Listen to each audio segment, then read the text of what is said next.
17 HMR, that's what the budget rifle build is this time. I'm talking about one of these Savage bolt actions. Now these are one of the, I shouldn't say cheap, but one of the lower cost rifles that you can get, these bolt actions by Savage, rimfire ones.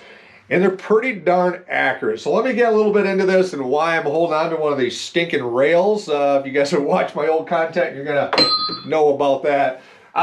Anyway, we got a box here. I've got a Savage budget upgrade hot kit kind of series I'm going to be doing here.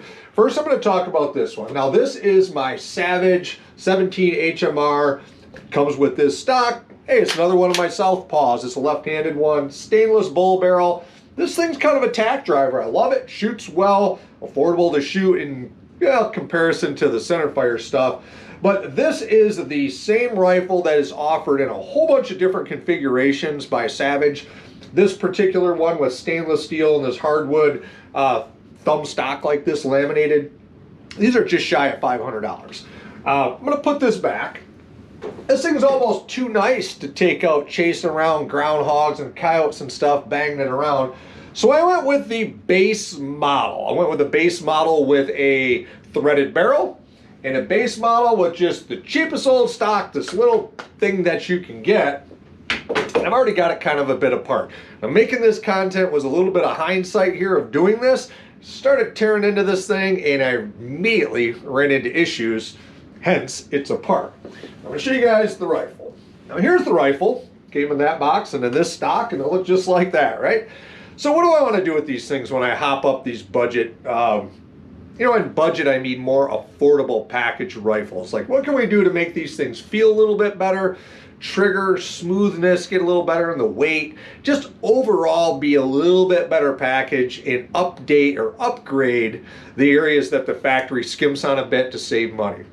So I pulled this thing apart. This rifle came with a Picatinny rail. Had one on it. Great. I could hook my Arken Optic on it. First thing I wanted to do was check the torque screws on this thing. And in doing so, this front screw right here, simply putting that at the proper torque spec because it was loose out of the box, it spun out the threads a little bit. Well, it was a bit of a pain getting some of the other screws out. The heads were really soft metal, and nonetheless, that thing's gone and I got a better one ordered. Now, the rifle's out of the stock because I'm going to be replacing this stock in some of the content. But also, this thing's going off to the gunsmith. Now, I can generally do okay put new threads into something, but this right here, this is a very small hole with a, boy, there's a 1/4 inch of material there to get a couple coils of threads on there. I'm gonna let a gunsmith do it, a professional. That's what they do all day long, and knock that out. So this is gonna be going off to a gunsmith to get these holes cleaned up and a much better, higher quality rail that I've got coming and gonna get put on this thing. We may end up actually oversizing these dinky little size 6 screws to something a little bit sturdier. Not that the recoil needs it, but just for something that's a little bit better as far as keeping things tight and not spinning out those threads. So what are we looking at with this? Why am I even making a video yet? Well, this is kind of to prompt you guys to giving me some input of what you might want to see on this thing, or if you have one, what am I doing to it and what might you want to do to yours? So hey, the rail's getting upgraded. If you've got one of these or you're looking at buying one, much like that Axis budget build I did, I'm going to suggest you check out that pick rail. The torque on those screws, there was no Loctite on these either. We're going to be doing that to this thing. My biggest beef with this really affordable model here, now these things are only right around 300 bucks. You can get them for less than $300 or a little bit more. This particular one with the threaded barrel costs a little bit more and the heavier barrel, but just the standard ones, I think they're under $300, these things, so you go shop around. But this stock, this is the worst fit feeling, just, it feels like a tiny little toy. I think an airsoft pellet gun or something would have a little bit better feel to this thing. I don't like it. This is going to get upgraded into something that feels like an actual firearm. Now I actually have one of these already and I've got it all outfitted with a night optic that I use this thing. I've had it out for predator hunting and stuff, and I've absolutely hated this stock on this thing. So this is going to be a double deal. Whatever I go with here, I'm going to be doing 2 of these. But this stock is getting upgraded. This particular model, I love it. This thing is a full-sized fit and feel. I don't know who makes these. Maybe somebody can let me know in the comments section if this is a Boyd's or if this is Savage's proprietary wooden stock. But I do know that this Savage thing is proprietary garbage. I'm trying to look for something plastic around here that I could say has better quality than it. Probably this case for my trigger gauge is better plastic than that thing.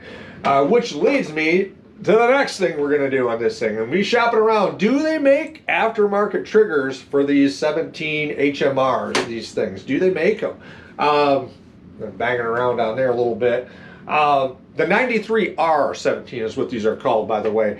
I believe just looking at this trigger is your standard Savage deal where it's looking like this spring right here can probably be either replaced and or trimmed down to knock down the weight a little bit. So we're going to work on lightening. Ooh, got the finger a little bit. We're going to work on lightening this thing up just a tad. And it's not entirely too bad just yet, but we're going to work on lightening this thing up a little bit, smoothing it out if we can, upgrading the stock, upgrading the mag probably, if there's a mag for it, the pick rail, and getting this thing all set up as a little hunting plinker, coyote chaser, groundhog, crow stopper, dropper rifle. So this is part 1, introduction. Going to get this thing to the gunsmith. Should have it back here real quick. Part 2 is going to be mounting things up with that rail if I don't have them do it.